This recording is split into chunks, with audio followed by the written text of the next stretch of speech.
The sand was stained red, not from a training drill, not from a movie set, but from the real thing. A sudden explosion outside the camp perimeter had ripped through the silence like a scream in church. Soldiers scrambled. Sirens wailed. Panic thickened the air.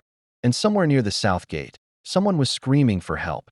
Inside the med tent, a girl in a faded t-shirt and ponytail dropped her clipboard. She didn't wait for orders. She just moved.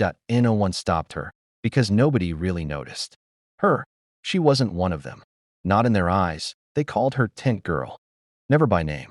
Never with respect. She was the quiet one who cleaned blood from bandages. The one who fetched water. The one they laughed at when she asked to join patrol briefings. The one who shouldn't be in a war zone. But that day, with the desert heat boiling over and the wounded pouring in, everything changed. Her name was Harper Lane, 28. A combat medic with 2 deployments behind her. Silver Star buried deep in her duffel. A brother she couldn't save in Kandahar. They never asked. And she never told. After her brother died, she stopped talking much at all. Silence became her armor. Service, her language.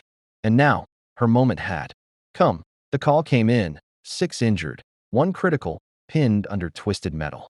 Enemy fire was suspected. Medics were needed immediately. Nobody moved. Nobody, except her. She didn't raise her voice. Didn't plead. She just strapped on the old IFAK pouch she never turned in, tucked a photo of her brother into her vest, and stepped into the sun. The camp's XO shouted after her. "Where do you think you're going? You're not cleared for this." She didn't turn around. Her boots moved like they remembered. Her hands tightened like they'd done this 100 times before. She ran into the dust and gunfire. While the others just watched. 3 minutes later, a second blast echoed.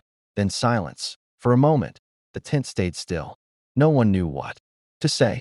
No one moved to help until the radio crackled. Casualty stabilized. 1 critical, 2 walking wounded. Sending GPS pin for evac. A pause. Then again, name's Harper Lane. Combat medic.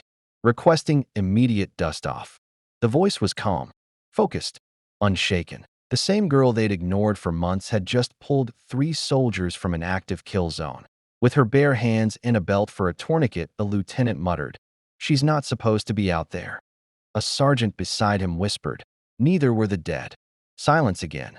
Back at the med tent, when she finally walked in, covered in blood, dirt, and something deeper, nobody spoke. They just looked. Some looked ashamed. Some looked stunned. A few saluted. 1 soldier, the same who once laughed when she dropped a tray, stood and held open the flap for her. She didn't nod, didn't smile, just walked through it like she always had. But now, the weight in the air was different. She had not spoken her worth. She had shown it. And in that silence, the camp learned something they should have known all along. Not every war hero wears stripes you can see. Sometimes, the quietest one has already saved lives you'll never hear about. And respect isn't given. It's earned in the blood you're willing to bleed for others. The next morning, a plaque was nailed beside the med tent. Entrance. It read, "This tent was held together by her hands." Camp Hastings, 2025 soldiers passed it in silence. Some with salutes, others with bowed heads, in no ceremony. No loud speeches, just the kind of respect that doesn't need words. And Harper? She went back to her rounds, still quiet, still steady, still unnoticed, by choice this time, but never again invisible. If this story moved you, comment below where you're watching from. Subscribe for more real and fictional stories that honor the silent heroes among us. And remember, sometimes, the ones we overlook are the ones carrying us all.